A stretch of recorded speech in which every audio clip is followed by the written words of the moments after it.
Hey guys, welcome to Blue Ridge. My name is Lily, and we're so excited to have you here for our online service. We're going to jump into a time of worship together wherever you are, so let's do it. I am the Lord your God. I go before you now. I'm right beside you, and I'm all around you. Though you feel I'm far away, I'm closer than your breath, and I am with you wherever you go.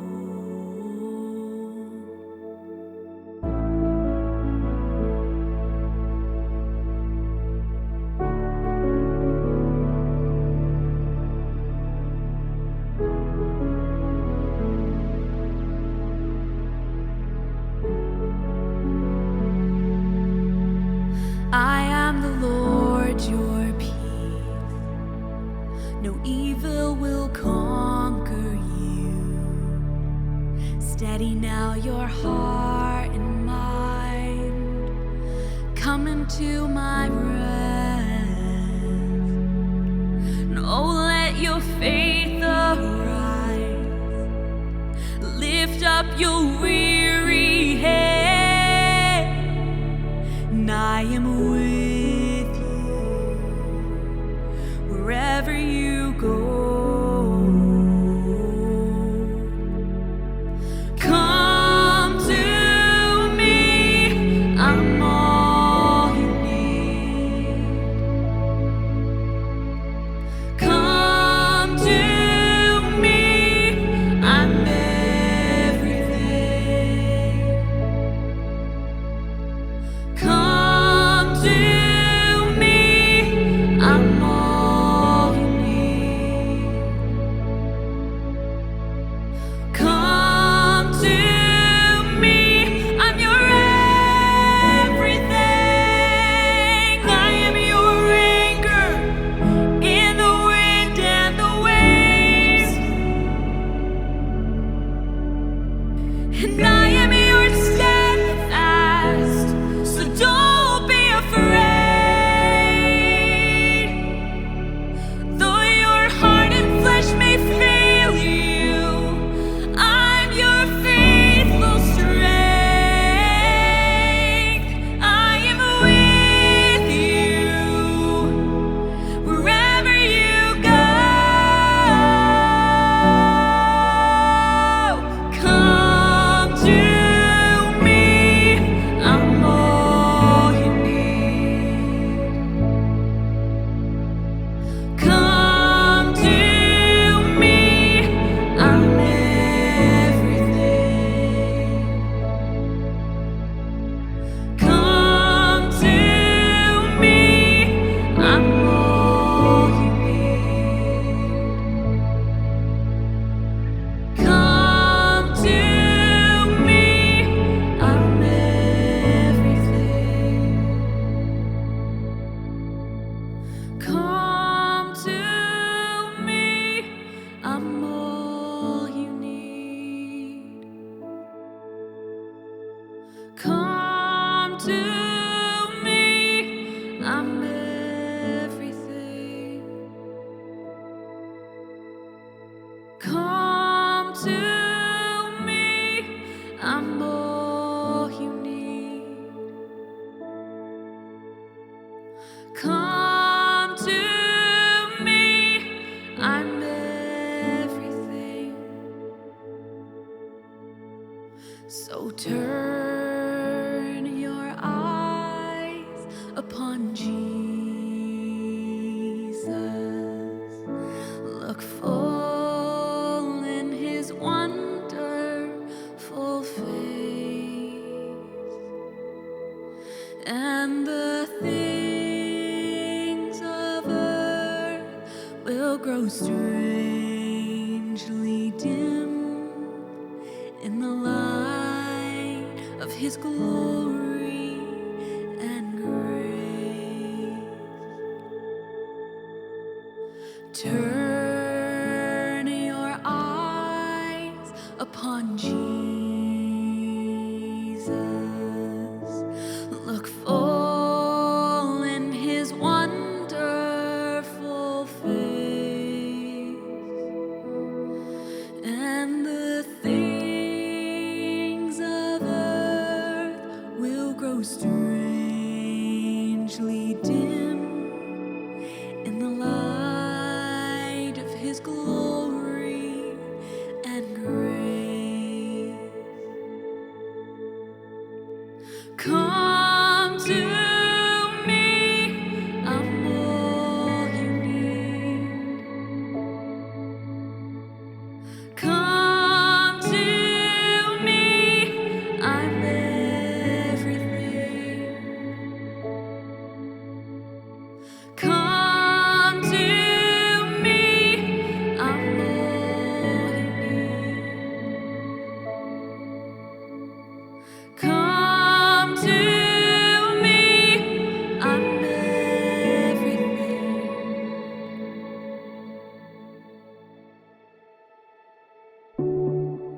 Hey guys, again, my name is Lily and we're so glad you're here. So we're going to continue in our time of worship through giving. Now there are 3 ways to give. You can text to give, you can give online on our website, or you can mail in a check. And all 3 of those ways have more details on our website at blueridge.org/giving.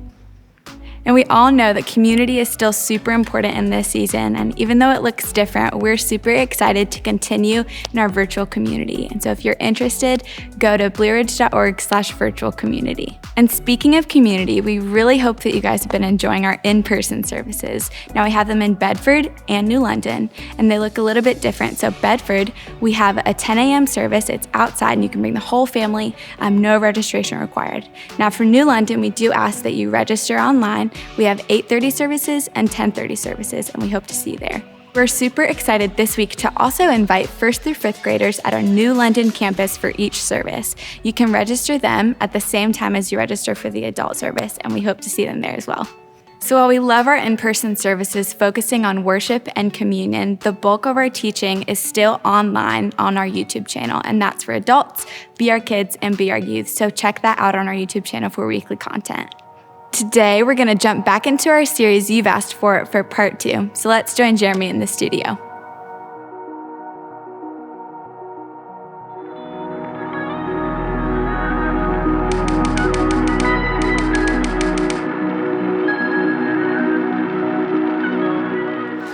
So last week, we started a new series called You Asked For It, COVID-19 edition, where we're answering and wrestling through your answers to the questions we asked just a handful of weeks ago. The questions were things like, what is God teaching you? What have you been struggling with lately? And what are some questions you've been asking a lot? Some of the themes revolved around things like, is this the end of time? How am I supposed to help? What can I do in this season? How can I trust God in these times of chaos? You talked about how God is teaching you, or you're struggling with things like patience, humility, or the divisiveness in our nation. So in this series, You Asked For It, we're going to be looking at how a disciple, someone who follows Jesus, is being made like Jesus, and is on mission with Jesus, responds to these and other things you identified. So last week, as we started this, we started wrestling through this idea of normal and our desire, because of all that normal represents, to experience it once again. Things like comfort and security, stability, clarity, ease. Something most of us, including myself, desire. So I would encourage you, if you haven't already, go back and listen to part 1, because this week won't make as much sense without it. So if you're watching on our YouTube channel or our Facebook page, the link will be in the description below. Now, as we continue today in our discussion on normal, would you finish this sentence for me? The thing I miss about life before COVID is blank. Let me repeat that. The thing I miss about life before COVID is blank. What is it? Is it your kids in school? Is it in-person meetings? A strong economy? Amazon's 2-day delivery service? What is it you miss about life pre-COVID? You know, something I miss a lot is just being able to go into a store without thinking about wearing a mask. I hate it when I'm halfway through the parking lot and I remember I don't have my mask with me and I have to go back to my car and grab it. But what I dislike even more than that is, and I know this shouldn't bother me, but it does. I dislike that moment where I go into the store and it seems like I'm the only one inside wearing a mask. It's when I go back to that place like I was in middle school and all those insecurities start to pop up inside of me and I wonder, should I take it off? Am I offending anyone? Is that person judging me? Do they think I look weird or am I being silly? I know. As embarrassing as it is to admit, something as silly as that can bring up all of these stupid insecurities. It can cause it to surface once again. So I miss just being able to walk into a store without thinking about all of that. What about you? What do you miss most about just life just a few months ago? Those things that you were thinking of. There's really not anything wrong with those desires. In fact, many of those things in and of themselves, they're good or at least morally neutral. However, when left unchecked, there's something I want us to see today. There's something I believe we can see through the journey of the Israelites' exodus out of Egypt that can serve as a warning for us. Of warning of where these desires for what was once normal can lead when left unchecked. So, if you have a Bible, would you open up to Exodus 32? And we're picking up in Israel's exodus out of Egypt after they've been in captivity for hundreds of years in a familiar place, Mount Sinai, where God has just given Moses the 10 Commandments along with the rest of Israel's law. And now Moses has been by himself with God, apart from the people, on the mountainside or on Mount Sinai for a good amount of time. And this is where we start reading in verse 1 in chapter 32 of Exodus. It says this: when the people saw that Moses was so long in coming down from the mountain, they gathered around Aaron. Now, Aaron is Moses' brother-in-law, his right-hand man, the one Moses left in charge. And this is what they say to him. They said, "Come, make us gods who will be before us. As for this fellow Moses who brought us out of Egypt, we don't know what has happened to him." Aaron answered them, "Take off your gold earrings that your wives, your sons, and your daughters are wearing, and bring them to me." So all the people took off their earrings and brought them to Aaron. He took what they had handed him and made it into an idol cast in the shape of a calf, fashioning it with a tool. Then they said, "These are your gods, Israel, who brought you out of Egypt." So a little refresher from last week. Like I've already said, this group called the Israelites, as many of you know, have spent hundreds of years in captivity in the country of Egypt. And now God was fulfilling a promise he made to their ancestors over 400 years earlier, where one day he would come and take them back to the land of Canaan.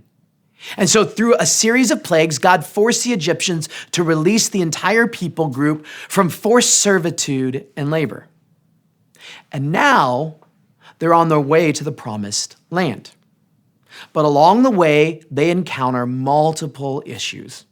One, the Pharaoh of Egypt changed his mind, and with a huge military force went after the Israelites.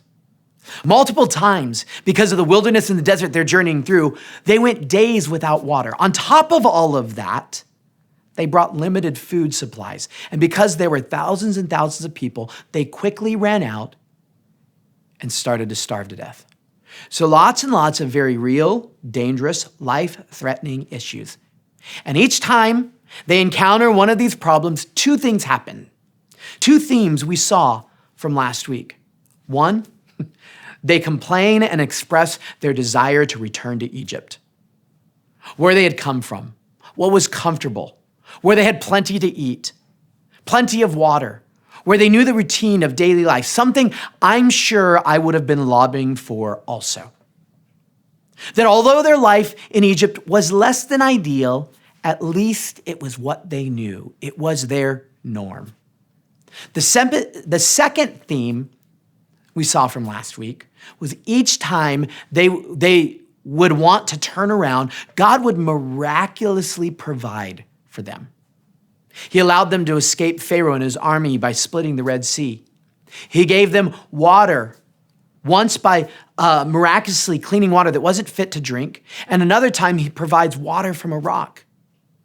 And when they ran out of food, he meets their needs once again by providing quail meat and bread from heaven that they called manna, which literally means, what is this? See, God was showing the Israelites time and time again, he wasn't back in Egypt. He wasn't back where it was comfortable for them, where things felt normal, but he was in the desert. He was in the middle of the wilderness. He was in the unknown. He was in their discomfort. And this is where he was doing something new.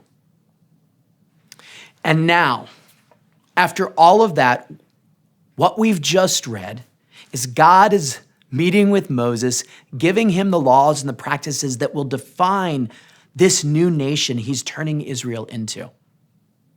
But after being on that mountainside for over a month, the people, they grow impatient. And they decide this Moses guy may or may not return. So let's get someone to make us an idol so that we can worship something. In fact, they say, let's create this thing that will become the God that delivered us from Egypt. Now, like I said a week ago, we have the perspective of thousands of years. We can read forward in their story and see what God was up to, what he was going to do. So before we quickly judge their response here, let's place ourselves in their shoes. Remember, they have no idea how all of this is going to turn out. Like us in this moment in history, somewhere in the middle of this pandemic, in this place of racial upheaval, they can't see the end. They have no idea when they will be out of this wilderness. They have no idea how many of them will die along the way to this quote unquote promised land. They've been in Egypt for hundreds of years, and at best, it's only been a couple of months since they were freed. So generations have grown up surrounded by a culture where monotheism is weird. That is, to believe there's only one God and only worship this one God was a strange thought. And the god and the goddesses of ancient Egypt were an integral part of the Egyptians' life. Archaeologists have uncovered over 2,000 deities the ancient Egyptians worshipped. And in their captivity, the Israelites surely would have been responsible for building structures used to worship these gods. A large reason we know the ancient Egyptians worshiped thousands of deities is the fact that many of them were formed into little and large statues known as what? Idols. It is what the Israelites saw and experienced every day. It was what they grew up around for generation after generation. So in their desire to feel this sense of comfort, a sense of stability, a sense of calm, in their desire in this unknown, uncomfortable place full of an uncertain future, what do? They did what made perfect sense to them. They made an idol. In fact, another way to say this was they made an idol representing the norm. They made an idol of the way things used to be. They made an idol that represented their past comfort. Their actions capture my attention because I have a desire to return to the way things used to be before all of this. I have this deep desire and feeling of wanting a sense of normalcy again. I hate this feeling of being so uncomfortable so much of the time, of feeling so disoriented. But I wonder, am I making a similar mistake? I wonder if my desire to feel normal again in this season that is so uncomfortable has become my idol. I mean, it wouldn't be surprising, right? Comfort, stability, ease, predictability, and the happiness these things bring to me. They're a large part of the America many of us, in fact, most of us, including myself, grew up in. I wonder if there's a new thing that God wants to do in us in this season. And I wonder if we're in danger of missing it because we have unintentionally made an idol out of this idea of returning quickly to what was once normal. So how do we keep from falling into the same trap the Israelites did? Well, as I was studying this passage, something stuck out to me that God asked the Israelites to do before he took them out of Egypt months earlier. Remember, before Pharaoh let the Israelites go, God had to bring 10 plagues, and each plague inflicted more and more damage on the nation of Egypt. And the Israelites were spared from each one of them. The final plague was by far the worst. It was a plague that killed all of the firstborn of those who lived in the nation of Egypt. But as long as the Israelites painted the doorpost of their homes with the blood of a lamb, the firstborn of their homes would be saved. And of course, that's exactly what happened. Then look at what God, through Moses, commands the people to do. Exodus chapter 13, verse 3, it says this, "Then Moses said to the people, 'Commemorate this day, the day you came out of Egypt, out of the land of slavery, because the Lord brought you out of it with a mighty hand. Eat nothing containing yeast.'" Skip down to verse 6. "For 7 days eat bread made without yeast, and on the seventh day hold a festival to the Lord. Eat unleavened bread during those 7 days.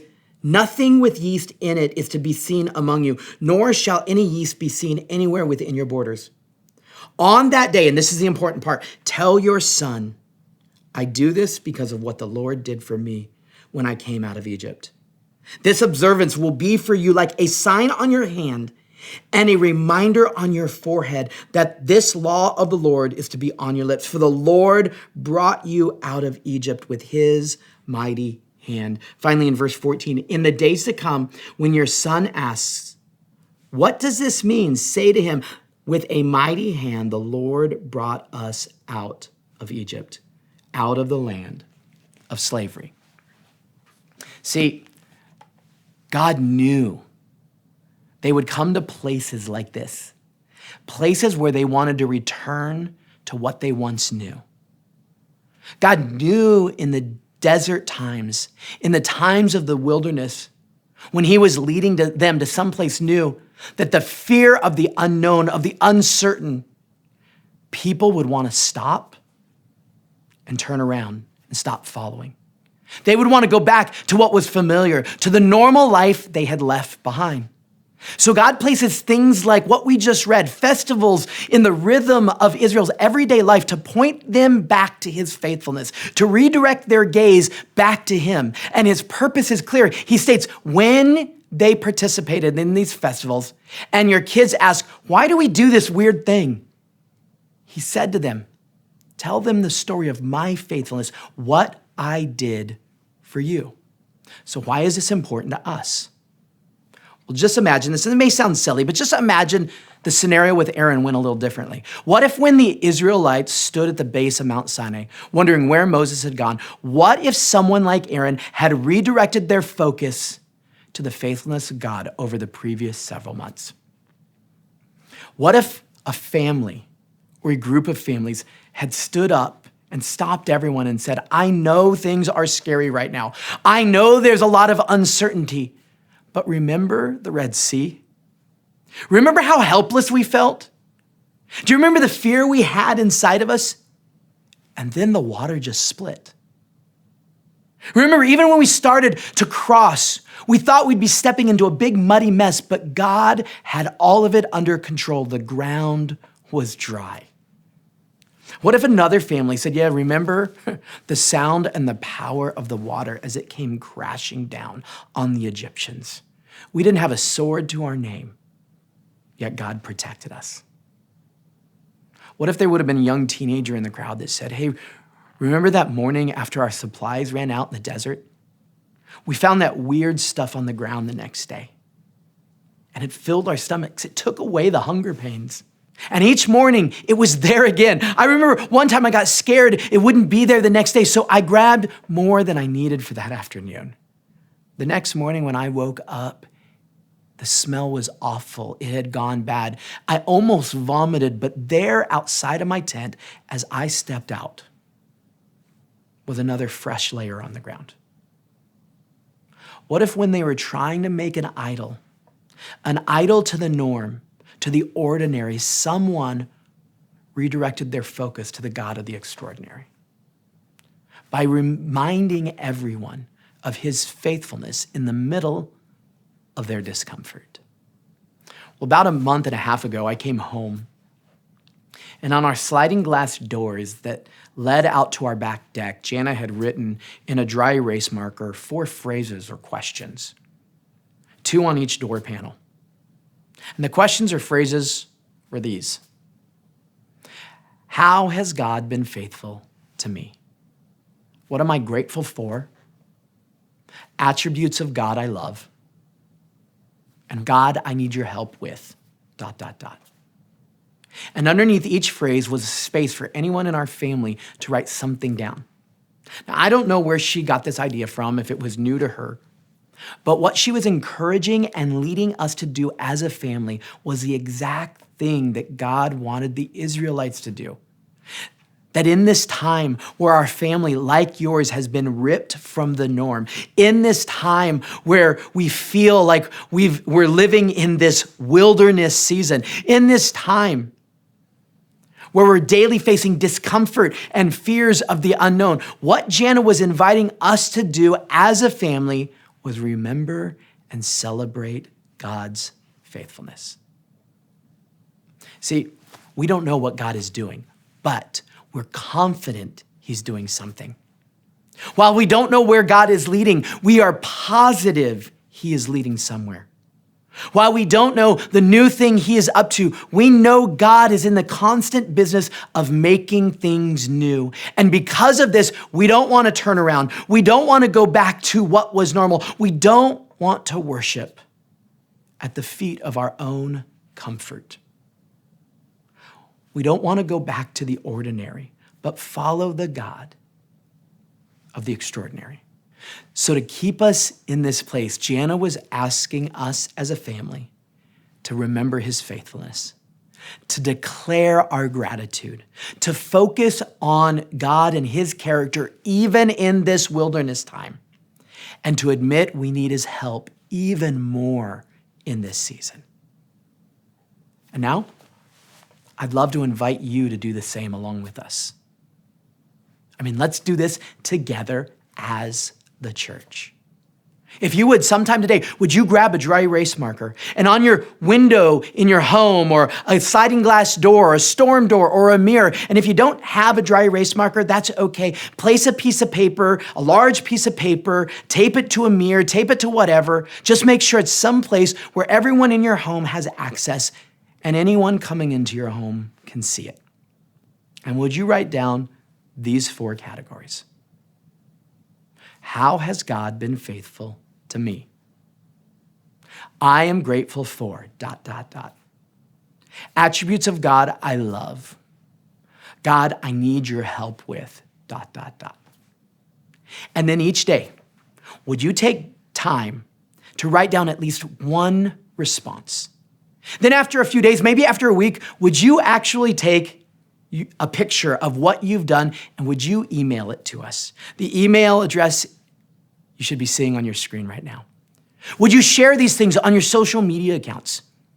Would you text it to your family and friends? And when people ask, what are you doing? What is this all about? Would you share the hope you have in a time when many of us want to go back to the normal, go back to the ordinary, rather than follow into the future, into a scary future, the God of the extraordinary.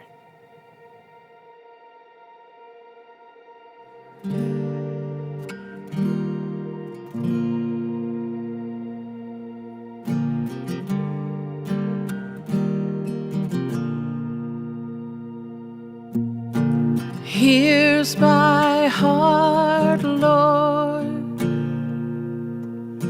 Here's my heart, Lord. Here's my heart, Lord. Speak what is true. Here's my heart. Here's my heart, Lord. Here's my heart, Lord.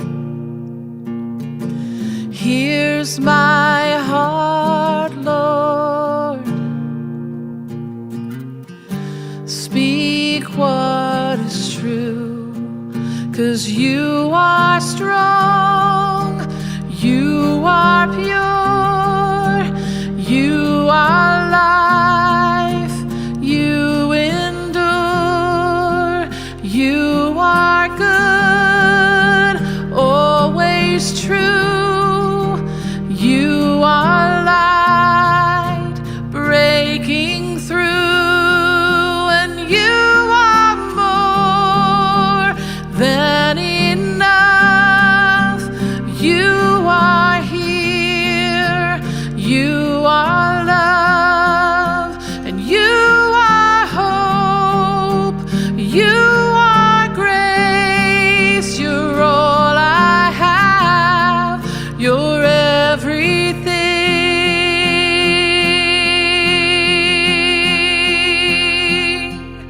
So here's my heart, Lord.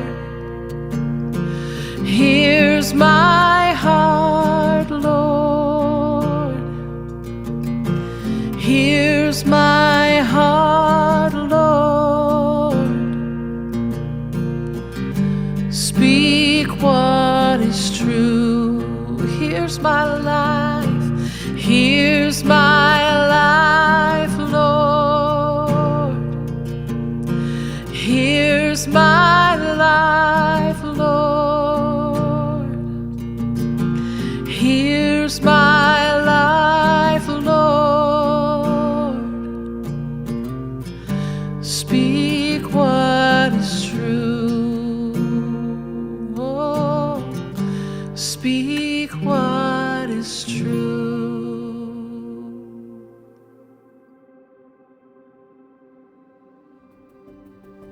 So thank you guys so much for joining us this week. I'm really excited to jump into reminding ourselves of the faithfulness of God and the goodness of God, and we'll see you next week.